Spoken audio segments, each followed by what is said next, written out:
started. Another Tuesday, 7 o'clock. Welcome. Let's go ahead and call the meeting to order and start with the roll call. Mayor Bagley. Here. Council members Christensen. Here. Finley. Here. Martin. She will be here shortly. Peck. Rodriguez. Here. Waters. Here. Mayor, you have a quorum. All right, let's say the pledge. I pledge allegiance to the flag of the United States of America and to the republic under God, indivisible, with liberty and justice for all.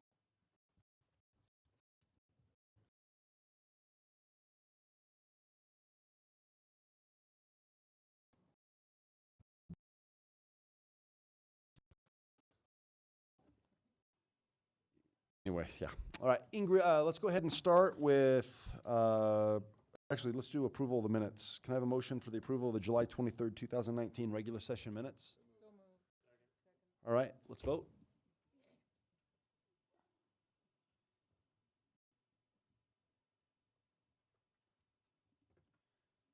And then my screen doesn't look as if it's operating correctly, but I'm pretty sure that passed unanimously with. There it is. All right. It passes unanimously with Councilmember Martin absent. All right, let's go ahead and she'll be here. All right, let's go ahead to agenda revisions and submission of documents. Anything? All right, seeing none, let's go ahead. City Manager, do you have a report tonight? No report, Mayor and Council. All right, let's go on to special reports and presentations. First of all, the presentation of funds from the Skyline Kiwanis for the 2019 fireworks show.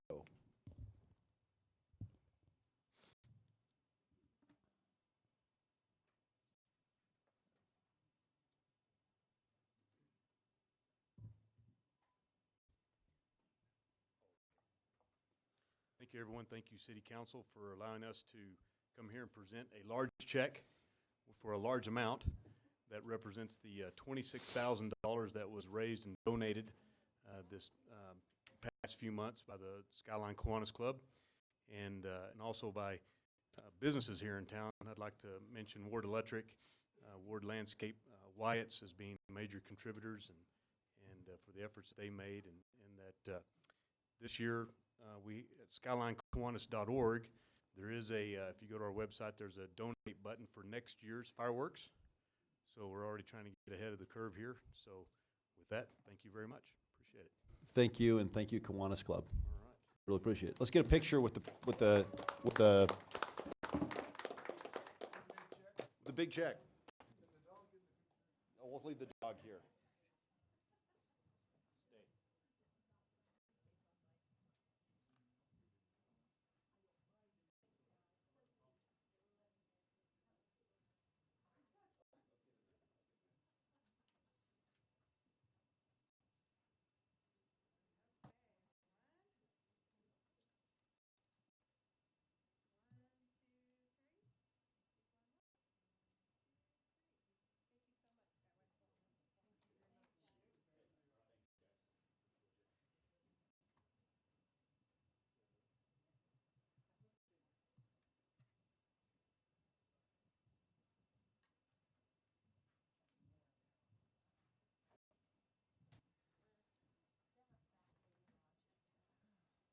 All right, let's go on to the Federal Emergency Management Agency's Community Rating System Class 5 plaque presentation.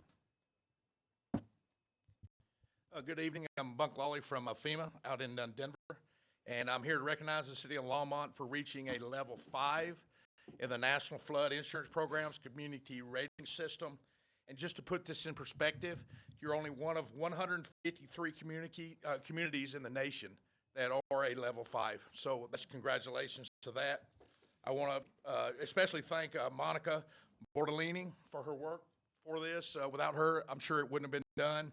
And just to put it in perspective with numbers, you have 416 policies in the community. 138 of those policies are now eligible for 25% discount, resulting in an average of $600 savings in their premium. And the low to moderate risk rating policies realize a savings of 10% or about $94 per premium. for FEMA. That's it. We congratulate you. We have a plaque that was signed by Dave Marstad. It says, to the city of Longmont, successfully participates in the National Flood Insurance Program Community Rating System. The community has undertaken a series of meaningful activities to protect its citizens for losses caused by flooding and has significantly exceeded the requirements for NFIP participation and effective floodplain management. That's it. All right, Thank great. you. Could we get a picture with the Absolutely. plaque? Absolutely. Great, thank you.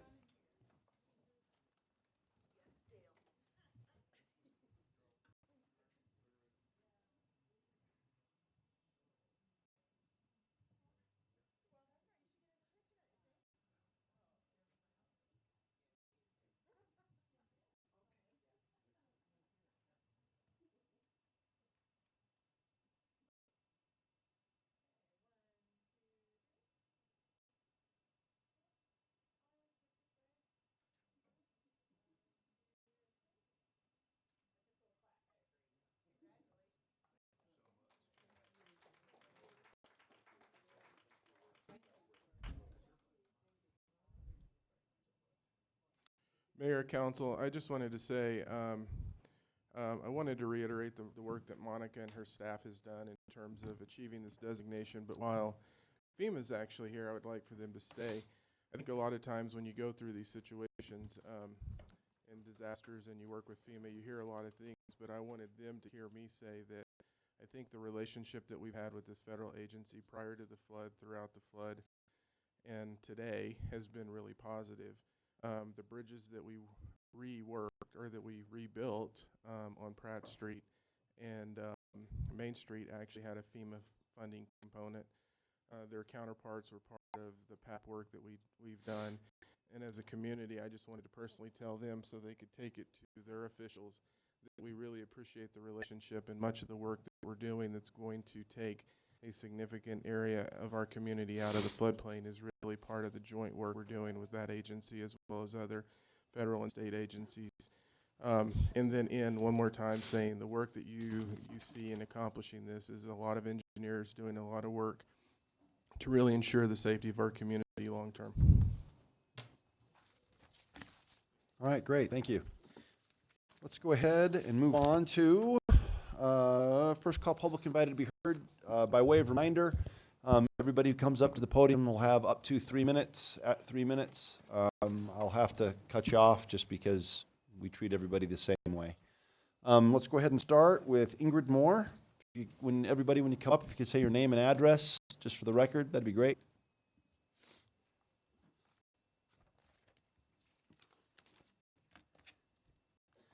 Good evening, Mayor Bagley, members of the council. My name is Ingrid Moore. I live at 925 Little Leaf Court, and congratulations on the FEMA rating. And the fireworks were awesome this year. But I'm here once again to speak about the proposed Aquatics Ice Hockey Center, item 0-2019-46, for the November ballot. As you all know, I believe a rec center would serve more people than a hockey rink. So I want to make sure that those here tonight and those watching at home are informed about a few things before they vote on this ballot issue. This is what I understand. Voters have never had the choice between ice hockey and a recreation center. Even the random survey that was done in April did not include an option to vote for an aquatics and rec center. Their choices were aquatic and ice hockey, 2 aquatic centers, or 2 rec centers with no pools and no ice at almost twice the cost. Not surprisingly, people chose the Aquatics Ice Center because people want pools. Longmont, I would love to see Longmont get an aquatic center, but the way this is being presented is just wrong. So you voters at home need to know that a competitive pool rec center was never considered, even though a second rec center has been in the master plan for over 20 years. In the 2016 Longmont Satisfaction Survey, there was more support for a pool rec center than for a pool ice rink. In 2013 nationwide market study of indoor sports trends, exercising with equipment was projected to be 15 times more popular than hockey. The feasibility study estimates that only 76% of the cost will be recovered. The ICE will lose an estimated $636,000 a year and will have to be subsidized for at least the first 4 to 5 years. Where will this money come from? The Roosevelt Ice Pavilion will be shut down. There's no sunset to the tax. How long will we be paying it? While the school district is leasing part of the pool time, it has not, at this time, committed to sharing the cost of the ice rink. The school district does not have hockey. The training center planned in the proposed facility is not the same as a rec center has been in a master plan for over 20 years. In 2016, Longmont satisfaction survey report for a pool ice rink. In 2013, nationwide market indoor sports with the Dale Laney or Lannon?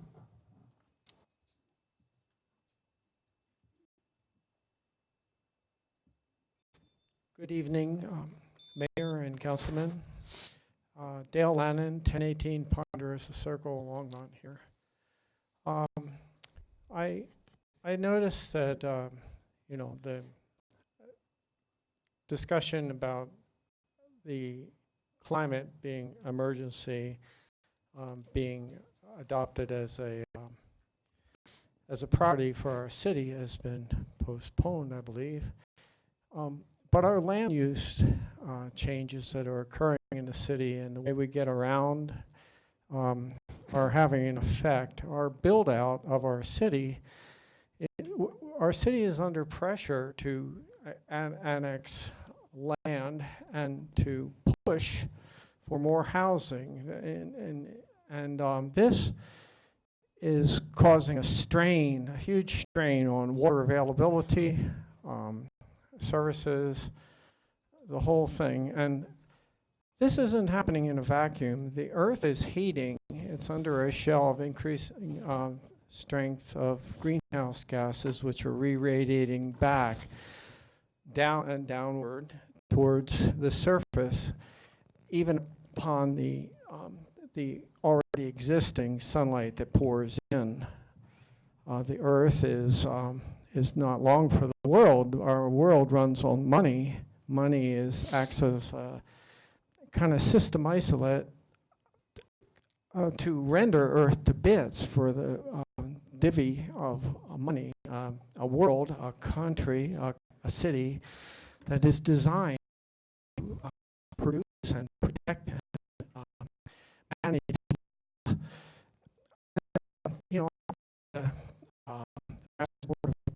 At one point, a little while, I didn't, I guess, wasn't too good with the process. There, when they, to approve the turnstile type fencing around the pool up there on the hill at the end of Long's Peak, where the golf course is. And that golf course, I've heard tell, is being looked at pretty hard to be converted into residential housing. And this, and there are other parcels around the city, and they're just going to drive the need for oil and water and all these things up, and it just will never look back. And our use of fossil fuels and our requirements for paving and off-road parking and all that stuff is just totally at odds with what keeps the biosphere capable of keeping an atmosphere that can release heat to space. So thank you so much for your time. It is an emergency plus. It's something we need to do, and be calm about it. Thank you. Thank you, Dale. All right, Marianne Riggy.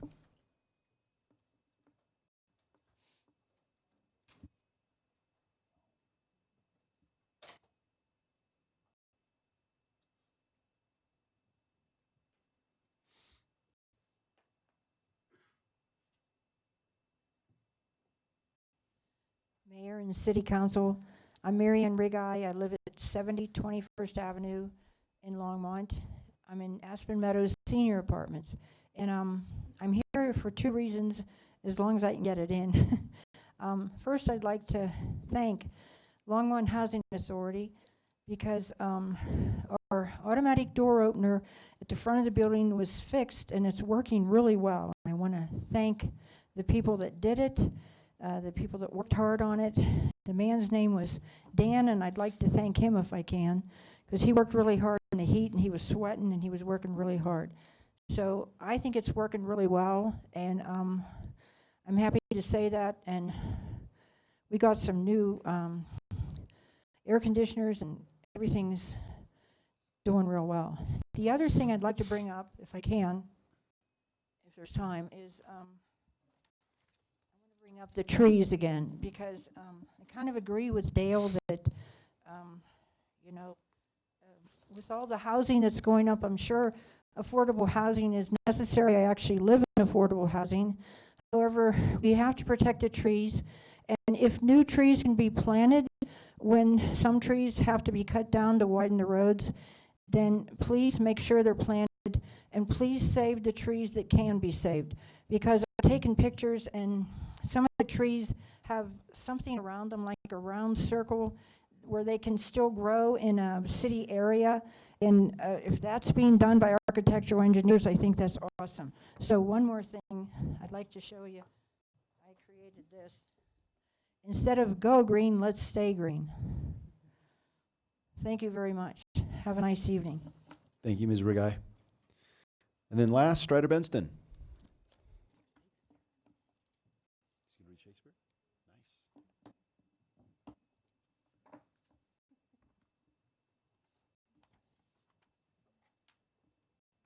Well, as often happens, I agree with every word I just heard in the last 12 minutes.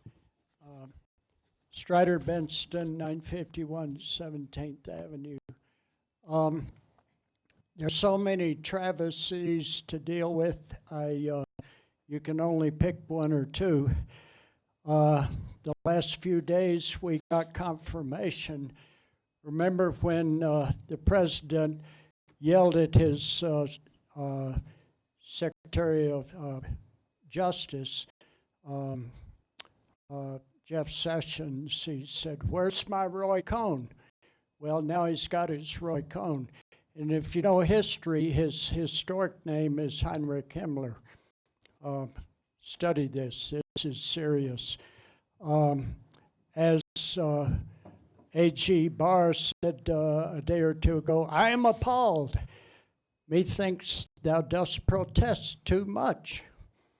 And then the president goes, "Fine fellows on both sides of a Nazi rally." And then with the apparent or assisted suicide of Epstein, he says, "Look at Hillary's emails." You know, that suicide is just about the same as Sandra Bland suicide in Prairie View, Texas. She was so despondent for changing lanes. And so it's that kind of suicide. The president just passed the 12,000 official lies as president. We got to deal with what's going on to try to save the country and, like Dale said, the world.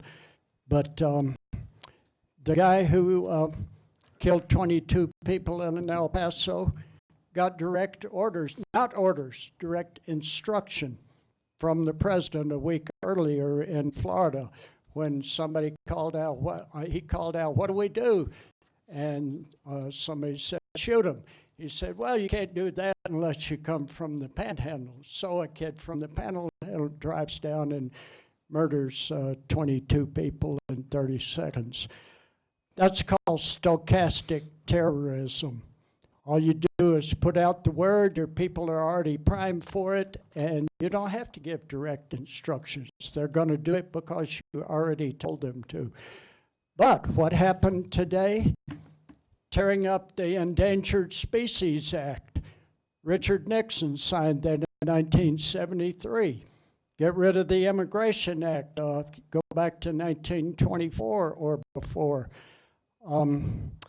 And a little closer, Last month, Greenland lost 200 billion tons of ice in 1 month. Everything Dale says is right, and we got to pay attention. But as we're trying to save the country and save the planet, it's good we're building democracy from bottom up here. Thank you. Thank you, Strider. All right, now let's go on to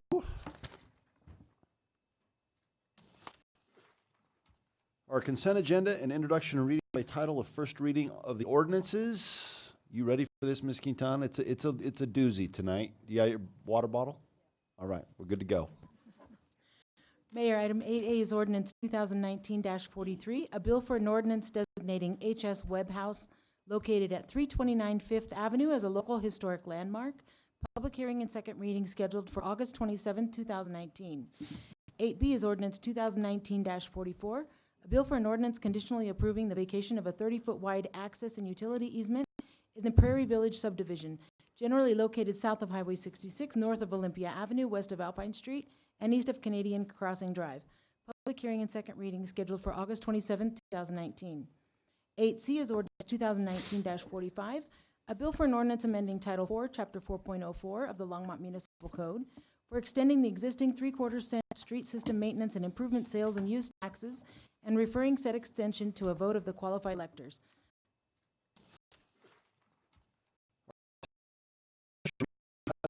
Reading of ordinances.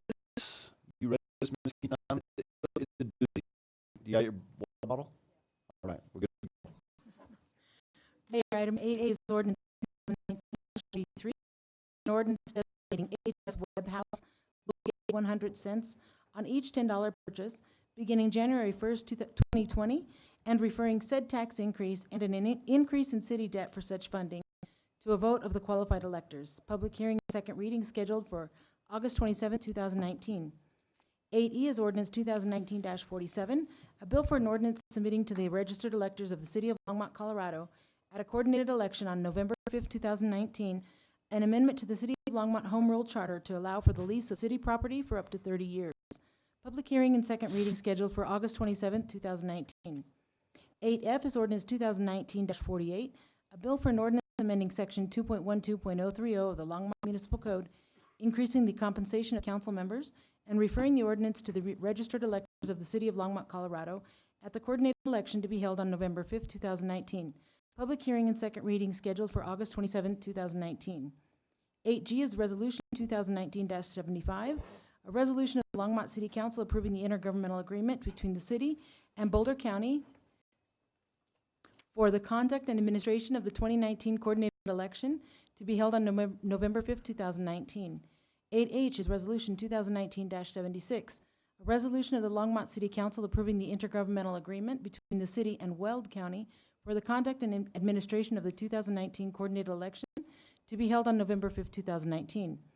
8I is resolution 2019-77, a resolution of the Longmont City Council approving the intergovernmental agreement between the city and Boulder County for its Circles program. 8J is resolution 2019-78, a resolution of the Longmont City Council establishing the fee for cash in lieu of water rights transfers. 8K is approved 3 capital improvement program amendments, and 8L is approved Colorado Communities for Climate Action, CC4CA, 2019 policy statement.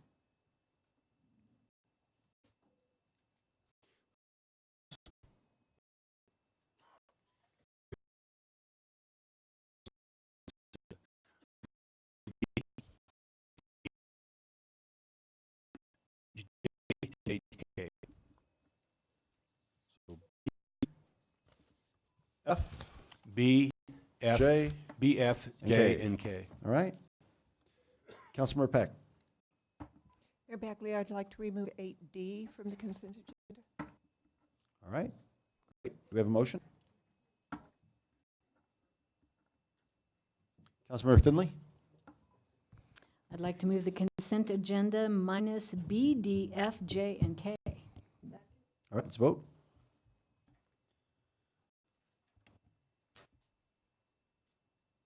All right, that passes unanimously. Let's go on to ordinances on second reading and public hearings on these matters. Waters. 9A, ordinance 2019-40, a bill for an ordinance making additional appropriations for expenses and liabilities of the city of Longmont for the fiscal year beginning January 1st, 2019.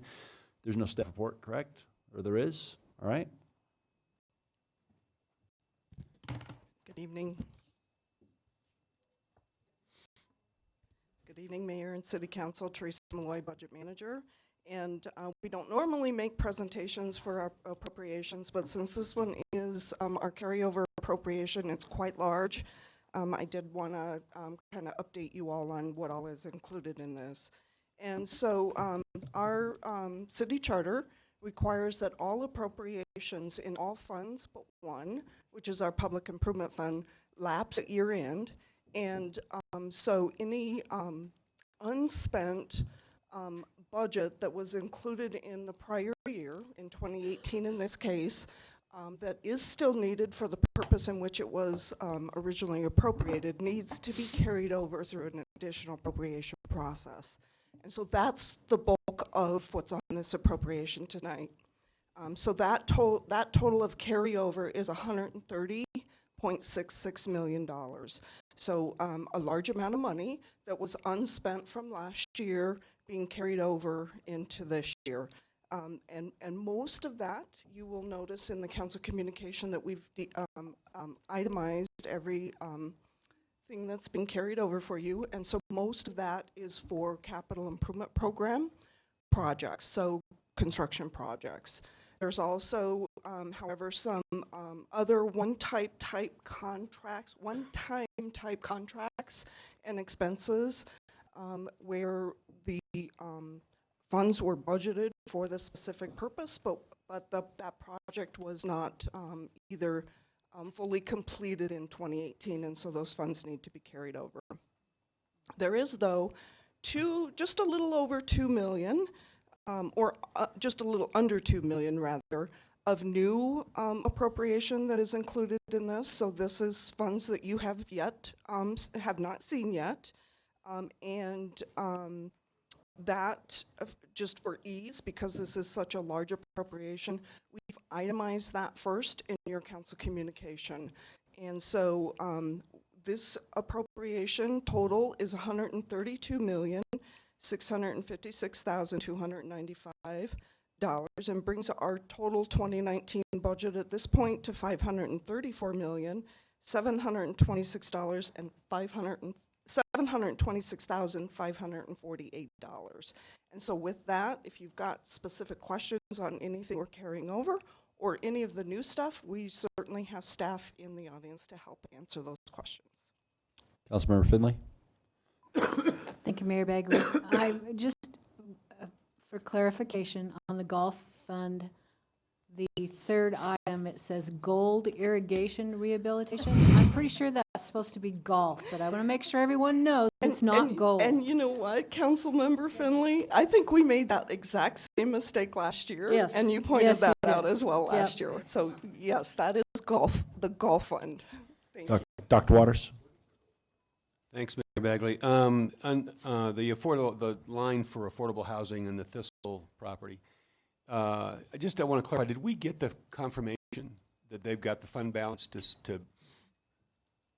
because that was all, the awarding of that loan was contingent upon their having the ability to secure the repayment of that loan with fund balance, as I recall. And now I don't recall ever getting any kind of closure or response. Mayor Bagley, members of council, I'm Jim Golden, Chief Financial Officer. They are currently working with Kathy Fedler on that. They are going to be giving us a letter of credit to that effect. So you will still be seeing that. We're carrying it over in anticipation of that. So this is in anticipation, and Yes. before that transaction is complete, we'll get Correct. some kind of a heads up. Thanks. And if they don't do it, then we just push it back. All right, nobody else is in the queue. Are there any, we're going to go ahead and open the public hearing on ordinance 2019-40. Is there anyone who would like to speak on this issue? All right, seeing no one, we will close. Sorry, Councilmember Finley? All right, okay, seeing that no one else wants to speak, we'll close the public hearing. Councilmember Finley? Thank you, Mayor Bagley. I move this particular ordinance. All right, it's been moved and seconded. Seeing that there's no one else in the queue, let's go ahead and vote.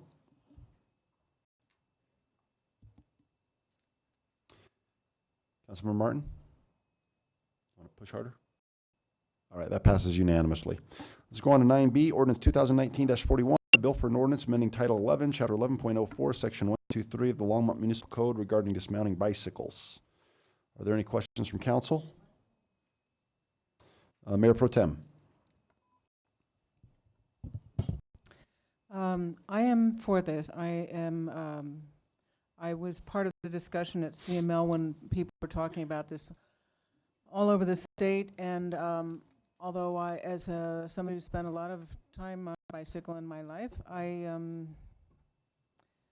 can see some hazards caused by this. However, all in all, I think that our current thing of forcing people to dismount is kind of comical, but and it's not being followed. However, I want something with teeth in it so that people will not be driving on the sidewalks downtown. No scooters, no bikes on the sidewalks. We had a terrible accident and fatality just a few weeks ago, just as we were discussing this, from somebody who was riding on the sidewalk, unfortunately, and wasn't following rules. But we can't have, now that we have park rangers patrolling downtown, we have to make sure that people are not bicycling on the sidewalks downtown. And they have to be fined if they are. It's a hazard for children. It's a hazard for older people. It's a hazard for deaf people. It's just does not work, and it's supposedly against the law. But now that we have more park rangers, we need to enforce our laws so that it's a good situation for bicyclists and people on scooters. They can take another road if they want a bicycle. And the exception to that is, of course, people who have motorized wheelchairs and things for disability. So I would vote in favor of this, but I would like us to add something about, or do something about people violating the current law to not be using bicycles and scooters on the sidewalks downtown. It's too crowded. I'm just going to jump in. It's actually, it's not against the law to ride your bike and scooters downtown. So there's suggested on sidewalks. It's a suggestion, but there's no city ordinance. So something that we could address in the future. Councilmember Martin? Thank you, Mayor Bagley. I just want to clarify a couple of things. So I want Councilmember Christensen to confirm she's not proposing an amendment to this ordinance at this point, correct? There's no amendment on the floor. Right. And so what we are doing is, if we pass this ordinance, we are rescinding the order that one must dismount when crossing where there is a road where there is a crosswalk. Can I get a traffic person to maybe explain the places that a cyclist could be who would be riding through? Just because, you can ride a bicycle in the main traffic lane, you can ride it in a bike lane, you can ride it on a sidewalk, and I'd just like to make sure that all the places that it applies.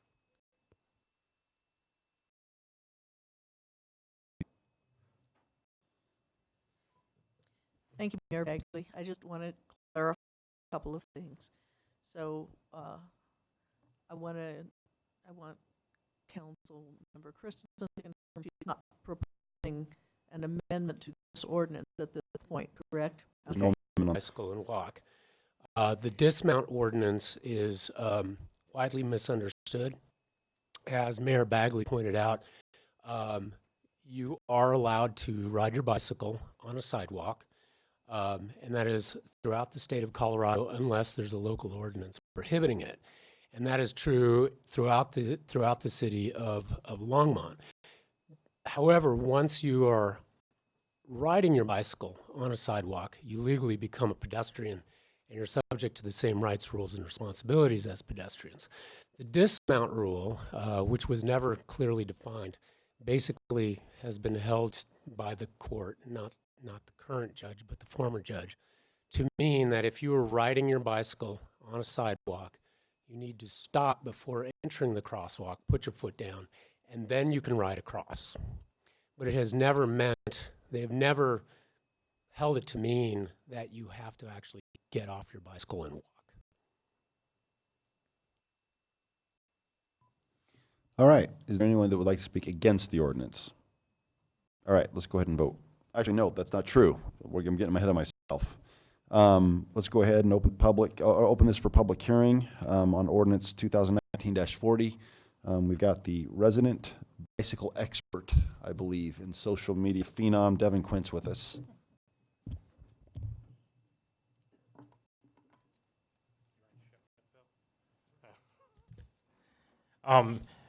Devin Quince, 911 Venice Street. Thanks for the accolades, but I will denounce those. Thanks again for the chance to speak to you, Council and Mayor.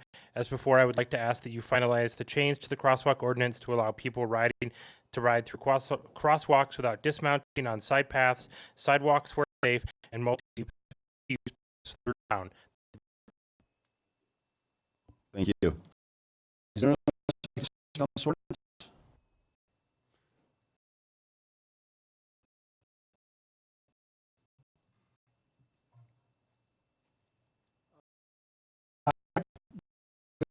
Up again tonight, and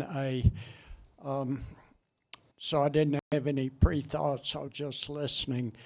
There are, as council people dealing with laws, one thing to be always aware of: every law ever written can be either too rigid or too liberal or both. And as far as crossing a sidewalk, that makes a lot of sense, like the guy who got killed on 9th Street. On the other hand, some areas, like downtown, if there's not much pedestrian traffic, I ride 98% of the time in the street. I see people, not only children, but adults, who ride 98% of the time on the sidewalks all over town. I mean, when I was a kid, I never saw an adult ride a bicycle on the sidewalk.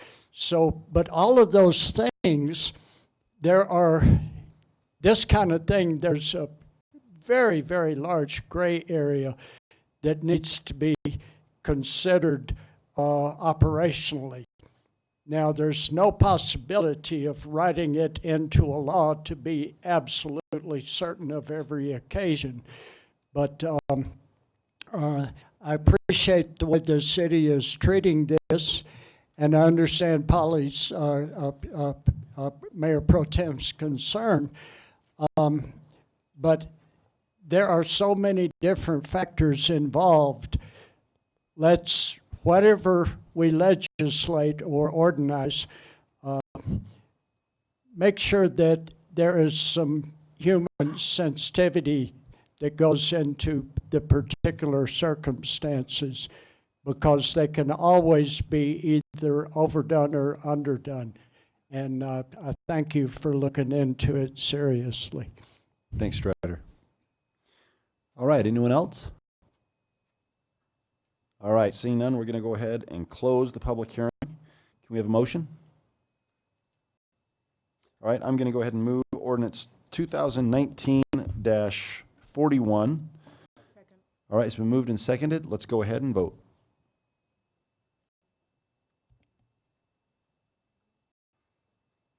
Councilmember Finley, you want to push harder? All right, that passes unanimously. All right, let's go ahead and move on to the Peakview Estates annexation.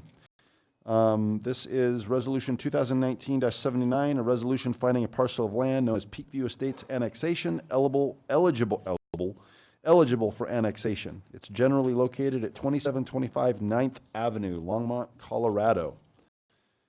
Do we have a motion? Actually, are there any questions from council, first of all? Mayor Pro Tem? Is this subject to the inclusionary housing?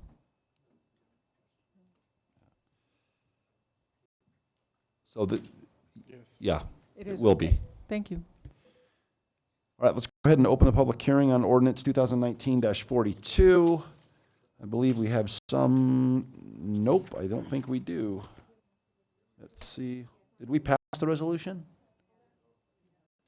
Hold on 1 second here. Am I getting ahead of us? I thought. Excuse me, Mayor? Yeah, go ahead. I Yeah. might be able to help Yeah, with go some ahead. confusion. I thought we had to have a public hearing on the resolution. Yes, we do need to have a public hearing on both the resolution and the ordinance, but Yeah. you have to vote on the resolution before the ordinance. Sorry. Okay, let's go ahead, right? Resolution, public hearing first? Okay, yeah, okay. So let's go ahead and, sorry, I think I said ordinance. So let's go ahead and have a public hearing on resolution 2019-79. This is just allowing them to proceed regarding annexation and looking at it, nothing else. It's not the number 2, ordinance 2019-42, conditionally approving Peakview Estates annexation and zoning. So, anybody? All right, sir? Start with you, right in the middle. No, come on down, sir. You'll be next. I don't know your name, so just go ahead and come down and sit in the front. Hi. Is there a button I push? Okay. Hi. Okay. Connor, 2804 Troxel Avenue. Thank you for letting me speak today. I just have some concerns when it comes to the new housing development that we're discussing being built on 9th Street. My primary concern is for the wildlife in the area, as well as the domestic pets that will live near the new housing development. My worry is that it will cause danger to the current habitat of the wildlife that live near Golden Ponds, as well as creating more traffic that would increase the risk of pets being hit by cars. We've seen numerous cases of the latter already, and adding more traffic to that area would make the problem more prevalent. Another concern that I have is that it will increase the amount of mice that are already kind of a big problem in the surrounding neighborhood. Should this development be built, it will drive the mice that exist in that open area to seek new shelter, and it may increase the infestations in the surrounding neighborhoods. Another concern that I have about the new development is the amount of electricity that will be consumed. The power situation in the neighborhood is already kind of tenuous and overstretched. Brownouts and blackouts are very regular problem for the neighborhood on 9th, and these houses would add more stress to an already overtaxed grid. And my final concern that I wanted to bring up about the development is the sheer amount of noise that it will cause when being built. If you look at the proposed land, it's right up against some pre-existing houses in the neighborhood. And should this development be built, we are already looking at a very long period of time in which the constant noise will become a disruption to those who live in the area. While I understand that Longmont is growing and we need to build new houses to accommodate those that are moving here, from around the country, we already have a large housing development being built on 9th, right off of Hover, and this development has been disruptive enough with the mice problem I mentioned earlier, the traffic and the noise, and I think it's even adding to the power grid problem, so please don't add to this by putting another development there. Thank you very much. Thank you, sir. All right. There's a list, but let's go. Who are you? Hi, my name is Selwyn Goldstein. Selwyn I'm Goldstein. not on the list. All right, go ahead. My name is Selwyn Goldstein. I live at 649 Wade Road. This particular development is less than a block from my house. I realize the landowner has the right to do this development, but they have a very small park element in this development, and I think they should have a larger park element on the side that approaches Golden Ponds. I'm also concerned about the traffic flow. They're going to use Hayden as the other street for this particular development. I see a lot of problems with that particular intersection. It goes from. All right. There's a list. But let's go. Who are you?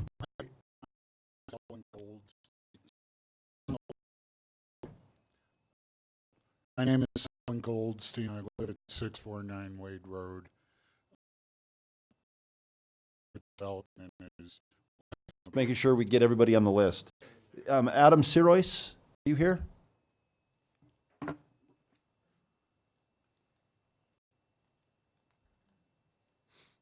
I speak for the resolution and the ordinance, do I get 6 minutes? Let's just stick it to 3, but you can say whatever you want right now. Okay, so I'm speaking against the Peakview annexation. This project should be rejected because the applicants did not meet the city's requirements as listed in the review criteria checklist.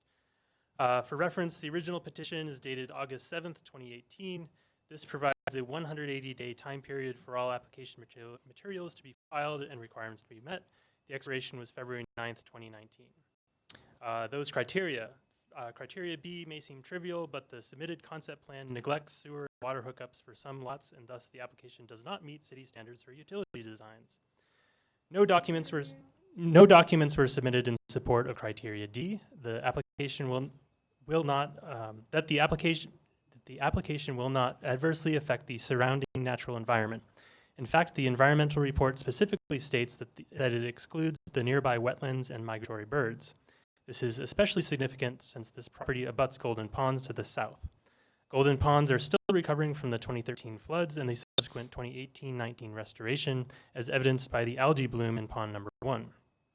Speaking of water, the applicant managed to convince the planning board that the water leaving the new development would be less contaminated by adding a detention pond. While that may be true, the actual question on the table is what is the water quality and volume with or without the development at all. By changing the permeable land into impermeable development, it is virtually physically impossible for that to be true. Criteria E was not met since the submitted traffic study states that the proposed new road is too close to both Hayden and Street. Additionally, based on 2016 traffic data, it does not include new traffic from the larger on 9th November and other developments. Furthermore, as was discussed at the planning board meeting, community property does not include any multimodal transportation as is claimed. Any connection to nearby bike paths require trespassing over railroad tracks to the south, and 9th Avenue does not have a bike path, public transportation, nor continuous sidewalks. Criteria K, the environmental assessment, which states that it is only valid for 180 days, was completed in 2015. The city's planning office seems to have waived that requirement after the February 9th deadline in a February 18th memo. With all of that said, I was taken aback at the Planning and Zoning Board meeting after these issues were raised when board members asked, does it actually say that? This clearly indicated that the board had not read any of the application and were there to just rubber stamp the proposed development. Of the approximately 40 neighborhood and community members who showed up at the community meeting or wrote letters and emails, not one spoke in favor of this development, and in turn were told that no amount of, quote, whining and crying would stop this development from happening. The applicant also, quote, guaranteed that property values would increase, which was recanted when confronted by a real estate expert in the audience. And the applicant also threatened that this development was better than an imagined alternative of a storage facility being built instead. I am personally not wholesale against development in Longmont, but I request that the City Council hold themselves to a higher standard and enforce the rules governing this process and respect for our community by rejecting this annexation or by keeping the rural residential zoning until a better development plan can be proposed and presented in a respectful manner rather than shoehorning this large development into a narrow strip of land. Thank you. Thank you, sir. Sam, oh, hold on. Nope, wait. We can't clap because there might be somebody here who really wants to see it built and you might intimidate him. So, all right, go ahead. Hi, Council. My name is Sam Kemp. I live on 816. Oh, right up here? Oh, there it is. All right. My name is Samuel Kemp. I live on 816 Hayden. I'm also against, not for, but kind of hard to follow up on that one. I grew up in northern Colorado. I've been here my whole life. I've watched as Fort Collins and Loveland have just blown up and become communities I don't want to be in anymore. I moved to Longmont, and I don't want to see that happen again. So I just urge you, while you're making your decision for proposed building and adding into Longmont, that you make sure you do it in a sustainable way. That's all I ask for. Thank you. Great. No matter what happens, I'm going to issue a mayoral proclamation that you have the coolest beard in town. Definitely cool. All right, Claudia Vaughn.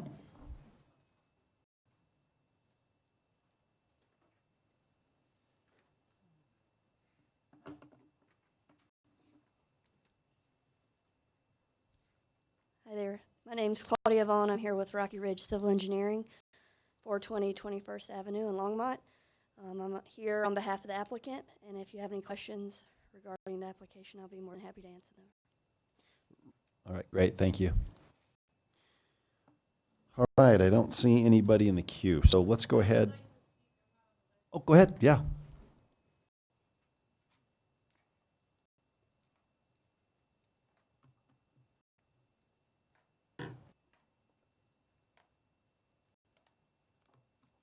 Hi, I'm Kylie Soliday, 816 Hayden Court. I oppose this annexation. I did attend the meeting in May, but I wasn't able to attend the last meeting. But there were some concerns that kind of came up during that meeting in May. The environmental report regarding Golden Ponds and surrounding areas was done 2 years after the flood. So it's been 4 years since that report was done, and a lot can change in that 4 years when an area is bouncing back from a flood. We've seen animals return. We've seen just overall natural changes occurring in this area, and I think that needs to be considered. During the last meeting, there were expert engineers that came forward who were unable to answer questions or provide appropriate detail on the project. And as an engineer myself, when we're caught in those situations, it's our duty to thoroughly know our project and to be able to provide that information. When we don't have those answers, we need to be ready to just step forward and say, you know what, I'm going to get those for you. And it was a bit disheartening to see that that was not occurring during that meeting. So I know as a council you want to push for development of your city, but I really urge you to reconsider when that information is just not there. Thanks. All right, is there anyone else who would like to speak? All right, we're going to go ahead and close the public hearing on resolution 2019-79. Do we have Councilmember Finley? I have just a couple questions. Connor said that there were brownouts on 9th frequently. Can you address that?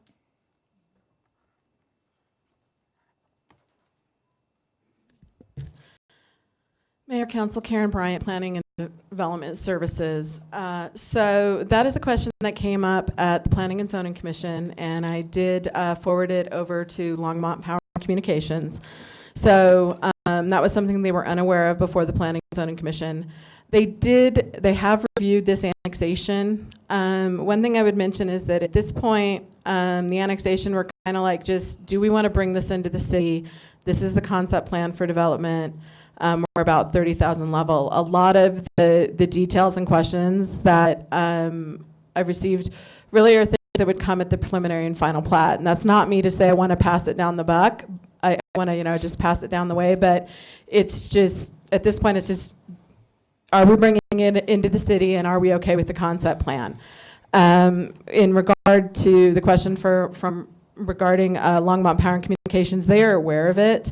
And that is something that they are looking to address during the preliminary and final platting to really see, as part of this development, do they need to upgrade the overall system in the area? So when this comes in they're looking at whether or not they need to upgrade it overall with this concern with the brownouts. But then also as we go through the preliminary platting process, they will also, as they bring in infrastructure to improve, if this development moves forward, they're also going to look at making improvements if necessary and required for the neighborhood. System as a whole? Yes. And will there be an updated wildlife plan? Yes. So when this project originally came in, so this is the second time this annexation has gone through the process. It was approved. The applicants did not meet the conditions, so they had to go back through. So in 2015, 2 documents were submitted, an environmental impact assessment and a habitat and species conservation plan. The environmental impact statement, which does state it's only good for 180 days, at that time was reviewed and approved. And the environmental impact statement is just really looking at, are there any contaminants? Is the site a Superfund? We definitely don't want to bring that into the city. So if any cleanup happens, it needs to happen prior. The Habitat and Species Conservation Plan was also done at that time. When they originally resubmitted, they did not submit an updated habitat plan. We did ask for one in the first DRC letter. They did not submit a completely revised plan. They did submit a memo, and I'm looking for the date on that, sorry.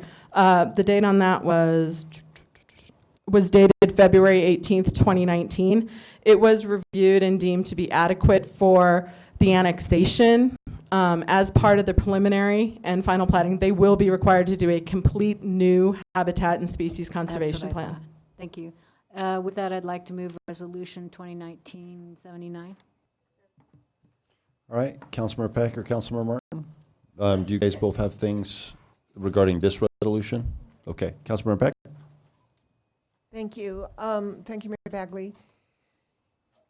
I have a problem with these annexations coming in with old data, an old concept plan, because once it is annexed, it very seldom comes back to City Council, and then we get the exact same answers, not answers, but concerns from the public. So my question is from Tyler, actually. Is this an old transportation development plan that you have, knowing what's going to happen in that area? Again, I'm constantly asking this question. Sure. Mayor Bagley, Councilmember Peck. So initially when they submitted their application, they turned in, it's a smaller scale traffic study. This development's estimated to generate about 312 daily trips. So really 500 is our threshold. Councilmember Peck or Councilmember Martin? Do you both have things regarding this resolution? Okay. Thank you. Mayor Bagley.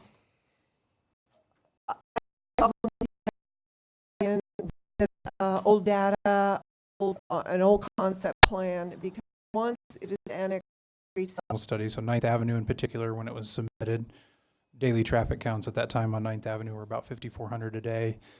Our counts from 2019 were showing about 5,100 a day. So a little bit less, but about the same. Really, we're not seeing a lot of growth on there currently. And when we look at long-term needs plans for 9th Avenue, we're not anticipating a need for any widening in our current long-term plans. When you look at capacity of a 2-lane roadway, you're looking about, say, ballpark about 10,000 when you need to look at really adding capacity to that road. So what about the statement that the road that they're proposing in this concept plan is too close to the two roads that the Transportation Department quoted?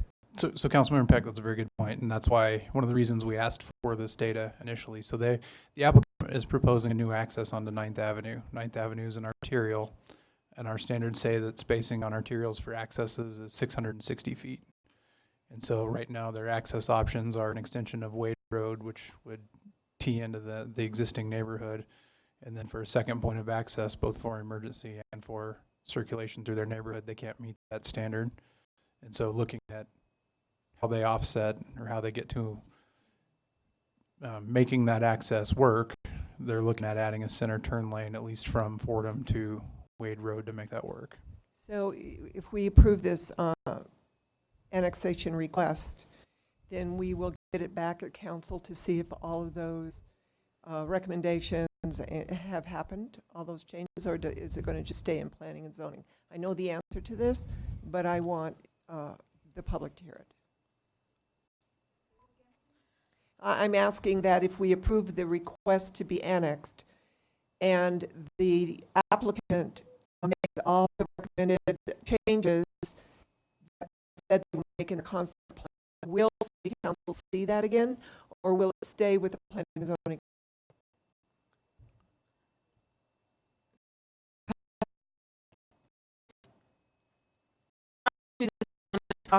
To the city, it will not come back to city council, unless it's appealed. Or there are some possible code changes that might bring it back up to city council, but under the current code and procedures, it would not come back up to city council. So it's totally up to the Planning and Zoning Commission as to whether they make the recommended changes or not. Correct? Correct. Thank you. Councilmember Martin? Thank you, Mayor Bagley. We heard a fairly long list of objections. This that we are voting on now, or about to vote on now, is in fact just the resolution that this parcel is eligible for annexation. And so my question is, of all of the objections listed, which need to be addressed at that point versus which need to will be addressed at later points in the process?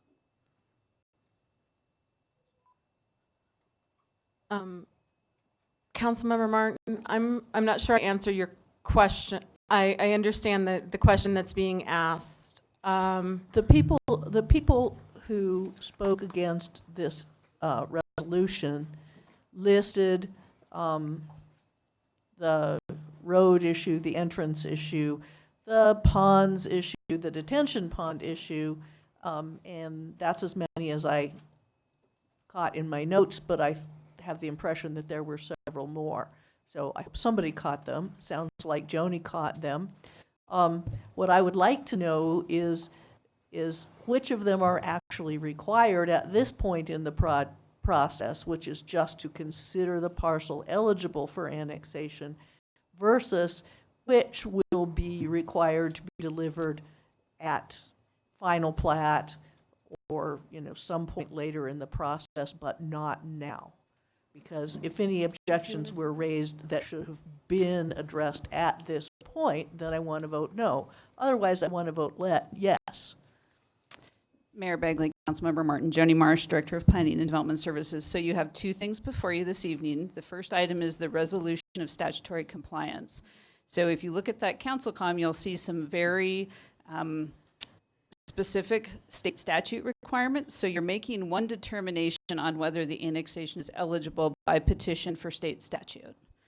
And rarely do we have an application that does not meet the petition requirements, hence why you're seeing an approval from Planning Commission on the annexation and a recommendation from staff that this petition meets that. The ordinance that you have before you goes into further evaluation of the review criteria. And so if you go through the staff report, it really looks at the general overall application criteria that all of our applications have to meet, as well as additional review criteria for annexations, one being that it has to meet the statutory requirements, that it's in our planning area within our municipal service area, and then zoning is consistent with Envision Longmont, and that it's we're not limiting the ability to integrate surrounding land uses. Certainly with some of the other requirements in the ordinance portion, council always has the option of not annexing property into the city if they don't feel that at this point in time you have enough information to do that. At the time of preliminary plat, we do basically press reset and do a do-over of all of the requirements. So as Karen and Tyler both talked about, we will require all new drainage studies, traffic studies, habitat and conservation studies, and all of the requisite information will be required like a new application. Mm-hmm. But certainly if council does not feel that the application and the ordinance meets the criteria or there are gaps, that would be your option to vote no. Sure, but if we vote yes, then the developer will have the opportunity to remedy any of these objections. And in fact, maybe in some cases, the obligation to do so. Certainly the applicant always has the obligation to provide all of the requisite information that we request. Otherwise, they won't go to Planning Commission for a review of their preliminary plat until that's done. Thank you. Mayor Pro Tem? So the reality, though, is tonight we're being asked to, number one, do a resolution that it meets the that we can annex it, and then the next thing we will do is approve an ordinance conditionally approving the annexation, and then it will go forward and we will never see it again. Council will not see it again unless it's appealed. And 5 years ago, we changed the way appeals processes went. I've not seen one single thing that was not approved. So I have a lot of questions about this, and I don't think that they have done an adequate job of some of the, this will drain because it's in a valley. It will drain directly into Golden Ponds. We're putting in from a, natural field, we're turning it into homes, which is a good thing, I think, to have more homes, but maybe not there. Every home there will have, depending upon whether they have an HOA or not, or whatever they do, they will be applying things to their soil. It will all drain down into Golden Ponds. It will be a much different kind of a natural environment. And I don't see that they have done anything thinking about that. They haven't submitted some of the things they were supposed to have submitted in a timely manner. And so I just can't go on rubber stamping all this stuff. I'm not going to vote for this approval. Dr. Waters. Thanks, Mayor Bagley. So I just want to confirm what I've heard, that this first vote makes them eligible. Second vote, if passed, would annex the property. I guess for me, as I listen to the discussion, what we need to do as a council is decide, do we think our process in the delegation of authority to planning and zoning is an appropriate way for us to handle the approval of and the permitting of plats or not? Do we want all that to come to us? If we don't think the Planning and Zoning Commission or our staff are competent to carry out what they've been charged to do, then we shouldn't approve any of these. We should expect all of them to come to us. We won't get much else done, I think, in the interest of the city, but I'm sympathetic to what I've heard. If I was living and identified those concerns, I'd be at the podium to express myself about this project. But what I think I need to do as a council member is decide now whether or not I'm going to trust Jody and her staff to hold the developer to the kind of standard that we expect developers to be held to, or not. Number one. Number two,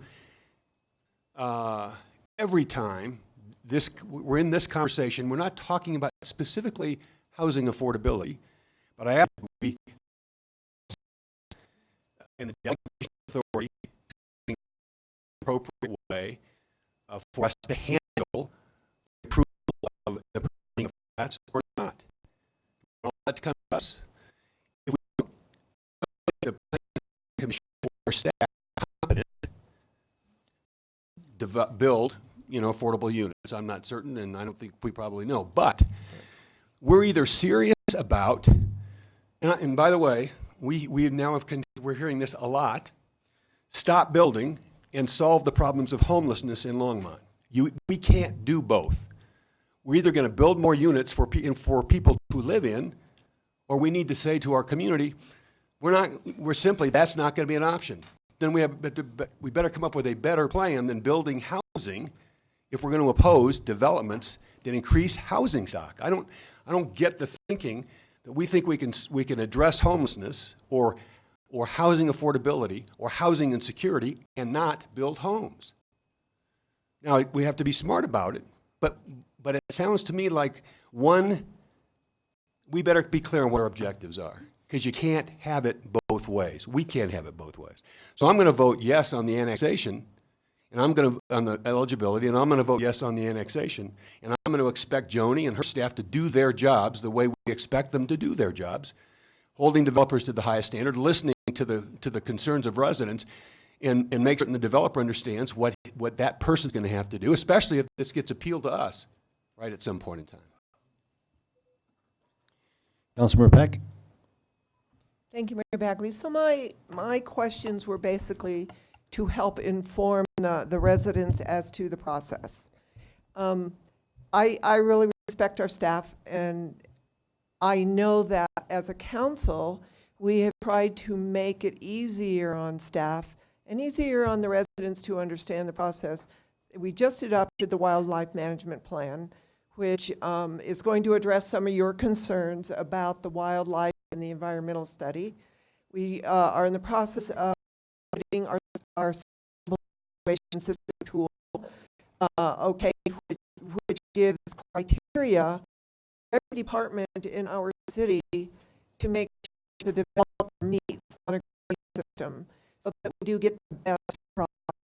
But I'm for the annexation, but you need to know what the process is and that we are going to bring those studies up to date.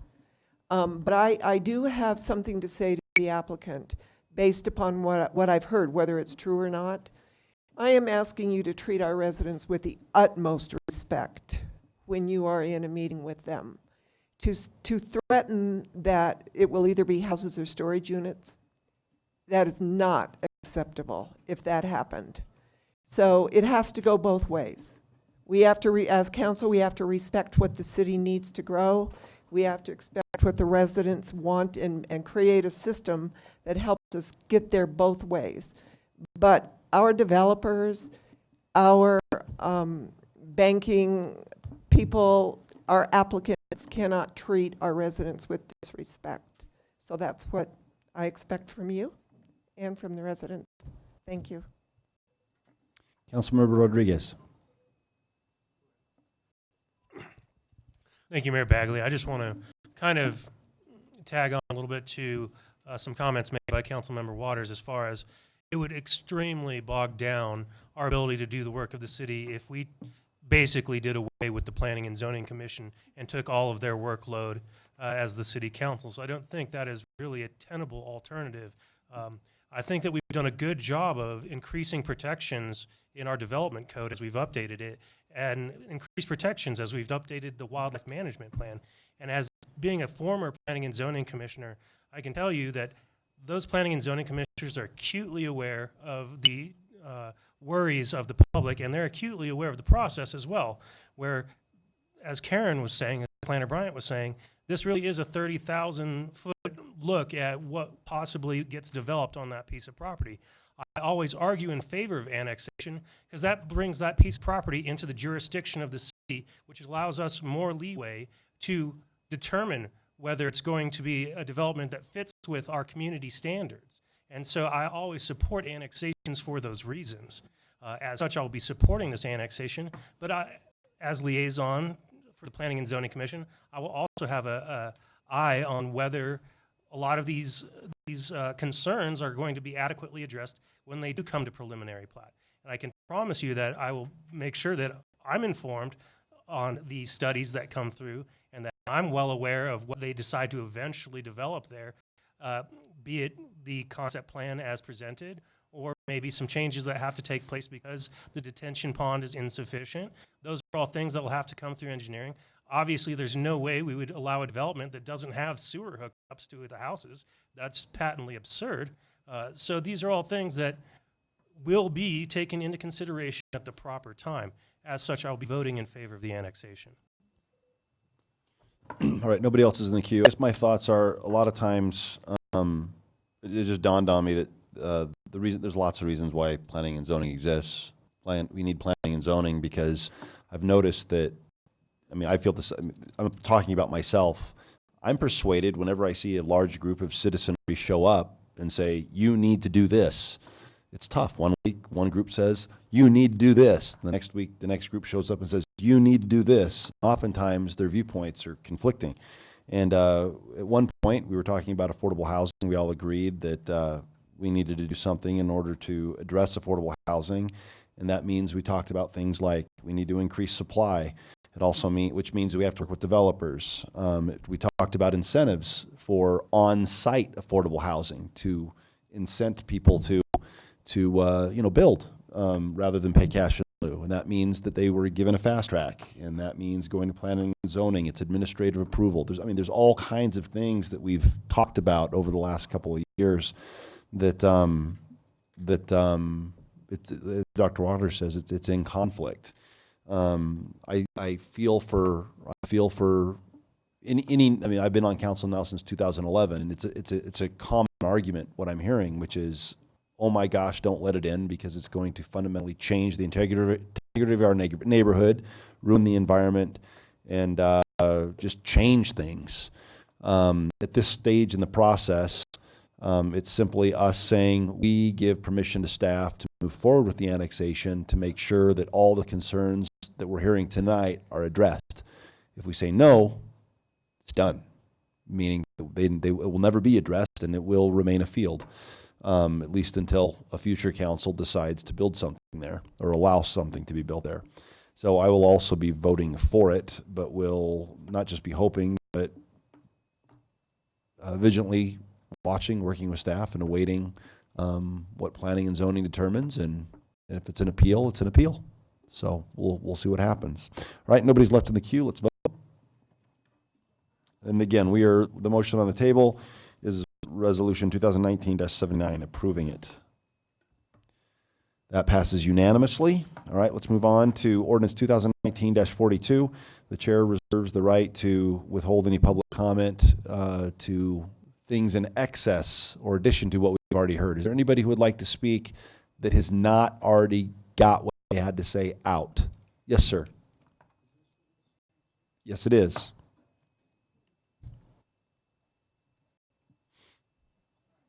That's all right. Oh, go ahead and turn on that mic and get up there. My name is George Marks Miller. I live at 725 Fordham Street, and my property is directly east of the property. I have a 4.5 acre property, and every one of the houses that they're planning to build will, in some respects, affect my property or my view. I'm in favor of it.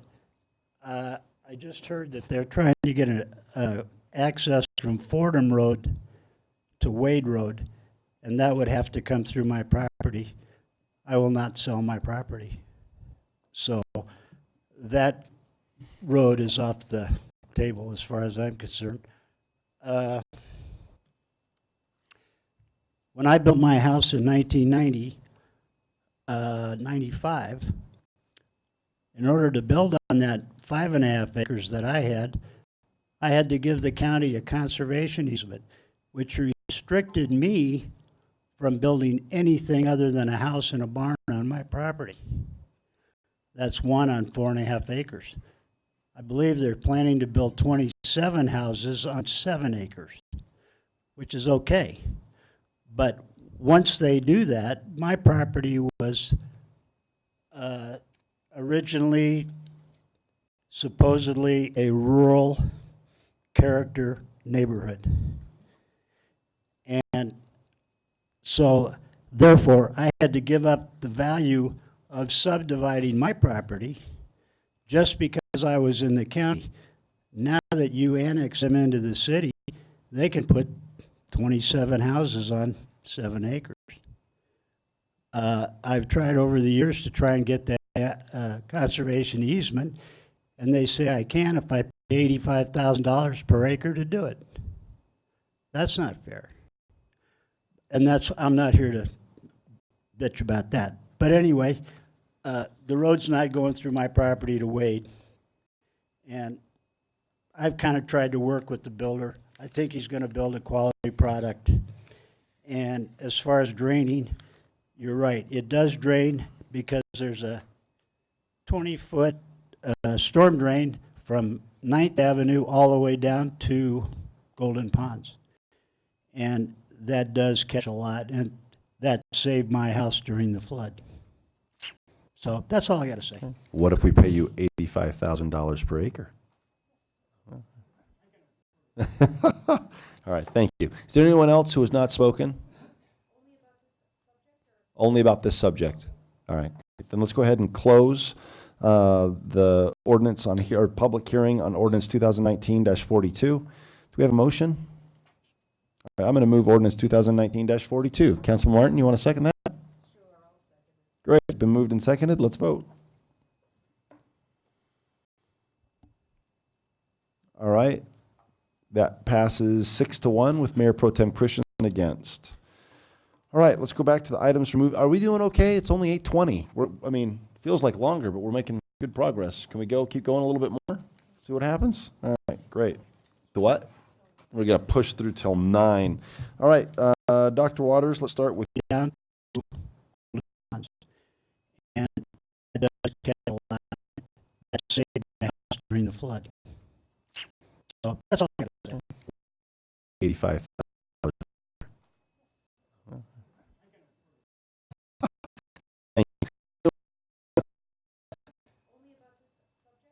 Joni, for Prairie Village residents interested in this, because there are lots of things going on in that part of town with keen interest in what gets built where, could you take us through the easement and what's going to happen, so Prairie Village, if they're watching tonight, either in the audience or on television, they have an idea what's happening in their neighborhood?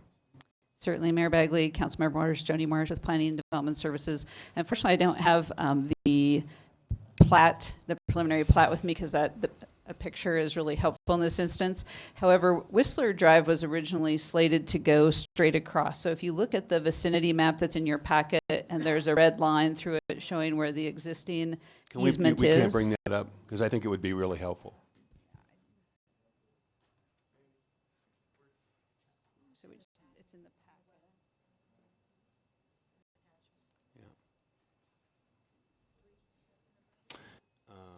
Yeah, attachment 3. Whoops.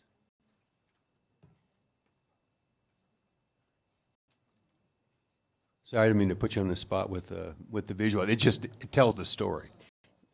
So, I agree. Pictures are always better. yeah.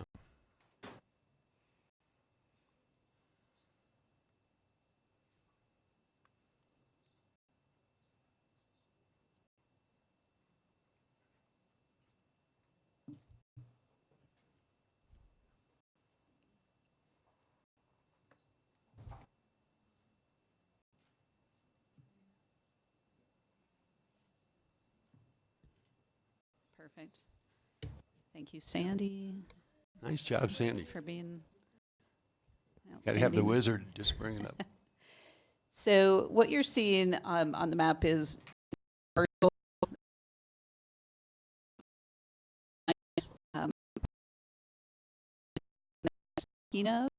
and what's not happening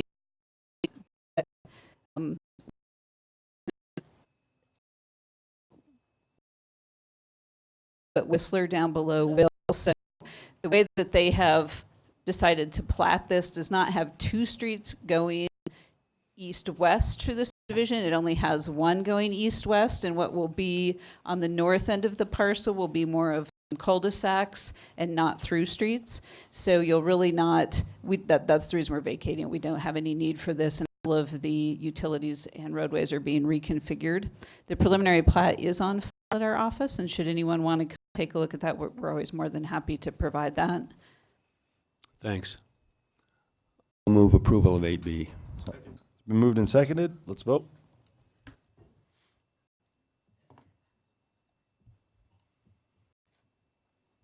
All right, that passes unanimously.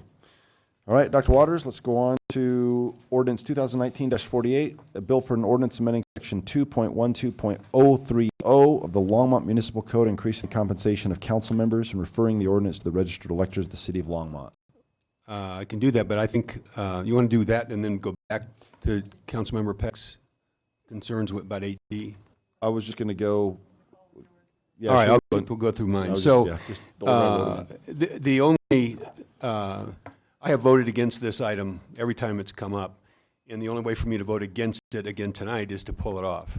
So I won't, I've got plenty to say about it, but I've had my piece. I'm not going to speak against it other than to say I wanted to have a chance to vote on this separate from everything else on the consent agenda. Councilmember Finley? Thank you, Mayor Begley. I haven't had a chance to voice my opinion because it came up while I was gone.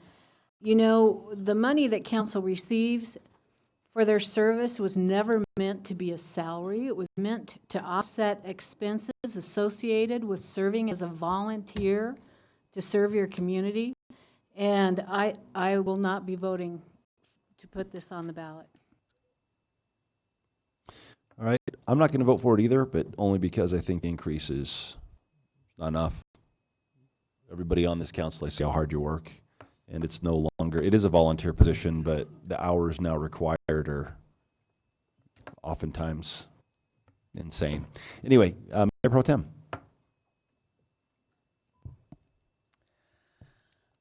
I don't think public service is voluntary. I think people are called to it for reasons. That doesn't mean it's that we should work for free. Nobody in my family works for free. And I think that we are talking about okaying a $534 million budget.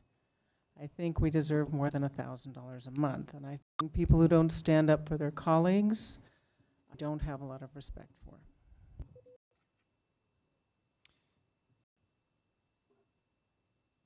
The chair will take the moment just to remind everybody that this is just a vote.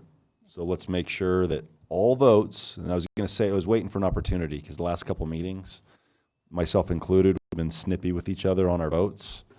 It's just a vote. So, Councilmember Martin. Thank you, Mayor Bagley. I'm not sure I got a chance to say this the last time, although I think I voted for this, but it doesn't really make sense. The reason for voting for an increase is to make more people able to be public servants. I was astounded when we didn't vote for Mayor Bagley's suggestion that we double the amounts rather than adding a fairly incremental amount to it. But here we are. Consequently, I think I'm going to vote no just because maybe if I do, this will come around again with a reasonable amount. You know, we have some young people running for the city council seats now, and frankly, I am concerned for them. They're a very bright group of people, but they all have jobs, and they all need their jobs. And I'm afraid that they're letting themselves in, if elected, for a really hard life. And I'm trying. This is as close as I can get, Mr. Fryer.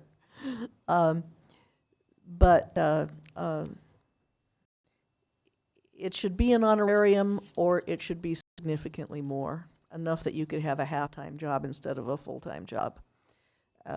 And so I think that as constituted, this does not make very much sense. Councilmember Waters. Thanks, Mayor Bagley. So I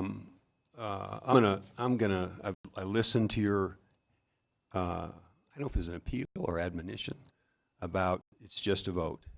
So I won't react to some of what I've heard here.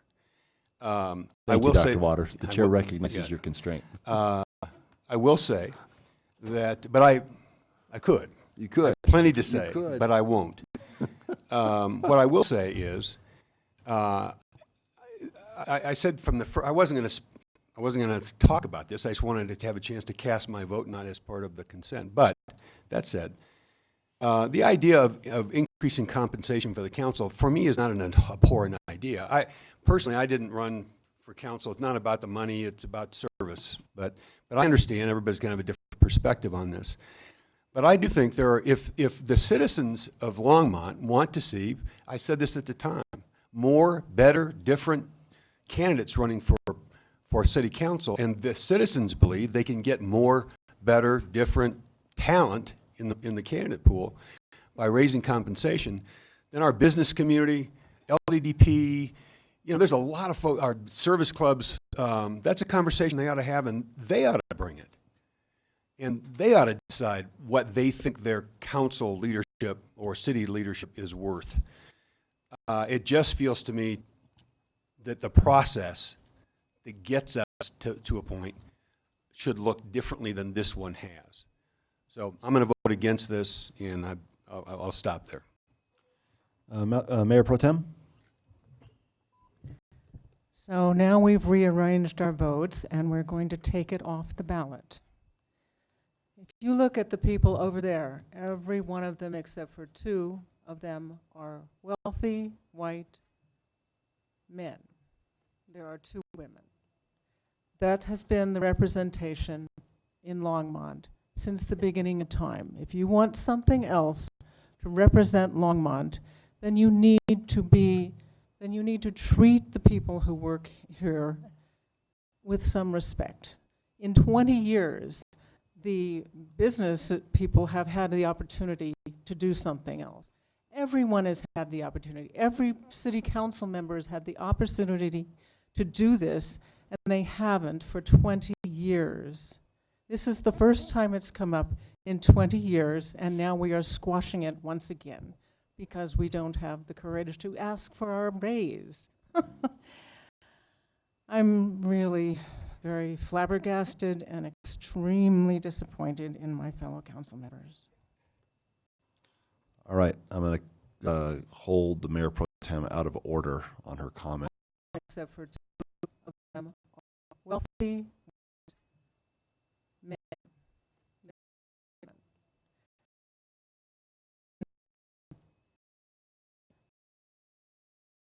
Want something else, then you need to treat people who work. For me is that we work for the people. And they are our bosses. So if we want a raise, we go to our bosses. And that is the people. If those people happen to be a member of the chamber, a member of LADP, a member of a business, they have one individual vote as a resident of our city. So we're going to, and I will vote for this because we're going to our residents, our employers, and asking them, do you think that we should be able to get a raise? And if the answer is no, you will vote no. To me, it's just black and white. So I know several people that I would love to see on this council, but they can't. They've got two kids. They give good advice, but they said, well, when my kids graduate or when, and I want their input now, today. They are very, very talented, educated, civic-minded, loving human beings who want to have a voice. And especially when you see, or when we say we want more diversity, look at who has white hair up here, or no hair. We're all on retirement incomes because we couldn't do this when our kids were little. So I just want you to keep that in mind, and I'm going to vote for this just so that we open the door for perhaps some younger, more innovative, creative talent. Thank you. There's nobody else left in the queue. I just got one question for Councilmember Martin. Councilmember Martin, what number would make you vote yes?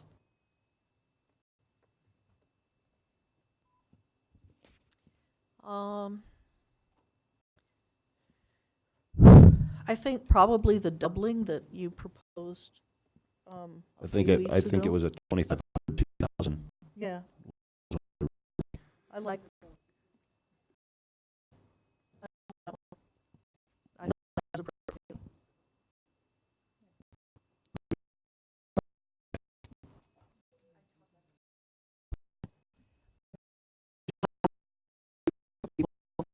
To get us through if we don't reach for the stars.